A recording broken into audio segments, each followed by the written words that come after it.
Have you ever stopped to think about what holds a nation of over 1.4 billion people together?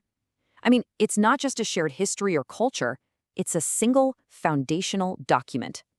Today, we're going to crack open the Constitution of India. And don't worry, we're not treating this like some dry, dusty legal text. Nope, we're going to look at it as the ultimate rulebook for the world's largest democracy. Okay, let's get into it. It all kicks off with these 5 just incredibly powerful words from the preamble. See, this isn't some decree handed down from a king or a colonial ruler. No way. This phrase, right from the get-go, tells you exactly who's in charge.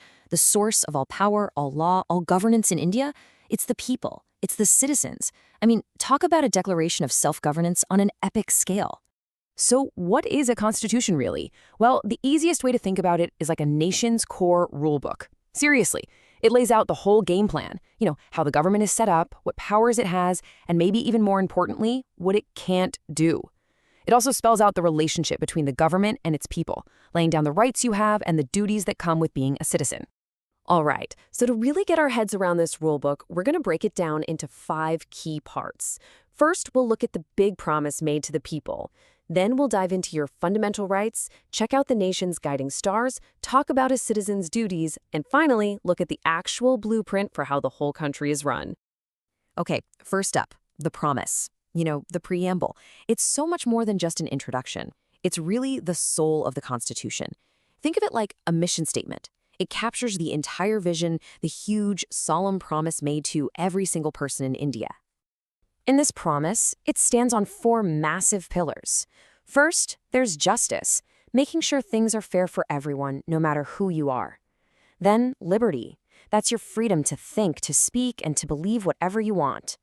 After that, equality, guaranteeing everyone the same shot, the same opportunities. And finally, fraternity, building that sense of a shared community, a brotherhood, that respects every individual while keeping the nation united. And let me tell you, these are not just pretty words. These are the ideals the whole country is built to strive for. All right, so a promise is great, but how does that translate into something real, something you can count on? Well, that's where part 3 of the Constitution comes in, your fundamental rights. And listen, these are not suggestions. They're not just nice ideas. They are legally enforceable rights that protect you, the citizen, from the power of the state. They are literally your shield. So the first, and you could argue the most foundational right of all, is the right to equality.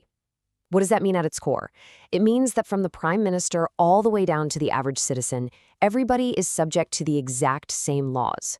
It's the Constitution's way of saying, hey, we're leveling the playing field here and stopping the state from discriminating against anyone. So what does that look like in the real world? Well, it means nobody, and I mean nobody, is above the law. It straight up forbids discrimination based on your religion, your race, caste, sex, or where you were born. It guarantees you a fair shot at public employment.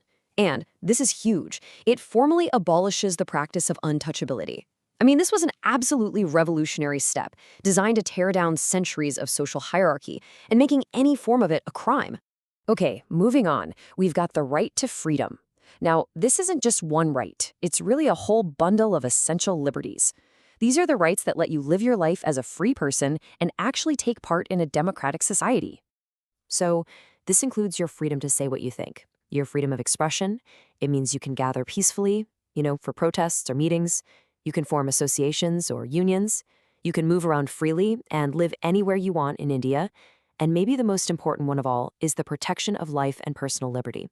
Basically, the state can't just take away your life or freedom without following a proper, established legal process. That's a huge safeguard. The Constitution doesn't stop there. It also puts up a massive wall to protect human dignity, and that wall is called the right against exploitation. This one is all about shielding the most vulnerable people in society from abuse and forced labor. So what does it do? Well, it makes human trafficking and any kind of forced labor totally illegal, full stop. It also has specific protections for kids, making it illegal to employ children under 14 in dangerous jobs like factories or mines. It's a really clear commitment to protecting the safety and basic dignity of every single person. Okay, so we've talked about the rights the government has to guarantee, but the Constitution also gives the government a set of goals to aim for. These are called the directive principles of state policy. A good way to think of them is like the nation's long-term to-do list, or, its guiding stars for what good government should look like. Now, this is a really important distinction to get. Your fundamental rights, they're legally enforceable. If someone violates them, you can take them to court. They're all about what the state cannot do to you. But the directive principles, they're aspirational. They're goals. You can't sue the government for not achieving them. And this was a big debate. Should they be enforceable? Ultimately, they were kept as ideals to give future governments the freedom to work towards them as the country grows and changes. So they tell the state what it should strive to do for you. So what kind of goals are we talking about? Well, things like making sure there's equal pay for equal work for men and women, providing free legal help to those who can't afford it, protecting and improving the environment, promoting peace with other countries. These are the big, long-term projects for the nation, the kind of society the Constitution hopes to build over time. Okay, so rights and what the government should do. That's one side of the coin. But what about the other side? What's our role as citizens? Well, that's where Part 4A of the Constitution comes in, with the fundamental duties. It's that classic reminder, right? With great rights come great responsibilities. And these duties are things like, respecting the Constitution and its ideals, upholding the unity and integrity of India, promoting a sense of harmony and common brotherhood, protecting our natural environment, safeguarding public property, and developing a scientific temper. It's really about us as citizens actively pitching in to help the nation move forward. All right, so we've got the big promises, our rights and our duties. But how does this all actually work on the ground? How does a country this massive actually run day to day? Well, the rest of the Constitution is basically the detailed blueprint for that, laying out the entire structure of the government. It's basically a multi-layered system, right? It's designed to govern from the very top, the national level, all the way down to a single village. So at the top, you have the union government. That's the national government. Think president, parliament, Supreme Court. Then you go a level down to the states. Each state has its own government that kind of mirrors the national one. A governor, a legislature, high courts. Then you've got the union territories. And what's really amazing is how it goes even more local. It sets up systems for self-government in villages, called panchayats, and in cities, called municipalities. It's all about making sure governments reaches every single corner of the country. And this whole complex machine of governance, from the president's office right down to the village council, it's all built for one purpose: to serve those foundational ideals we talked about right at the beginning in the preamble. Even the national emblem, the four lions looking out in all directions, it's a symbol of a nation that's vigilant and confident in upholding these principles for every single citizen. You see, the Constitution isn't some dusty document locked away in a museum. It's a living, breathing thing that shapes the country every single day. And that kind of brings me to a final question for you to think about.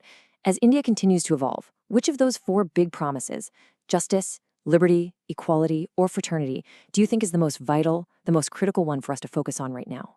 Because in the end, this entire incredible framework is built on one simple but really profound belief. It's inscribed right there at the base of the national emblem, Satyameva Jayate, truth alone triumphs. And that's such a powerful final thought, isn't it? It's a reminder that the pursuit of truth and justice, that's the ultimate goal that this rule book and the entire nation it governs has to keep striving for.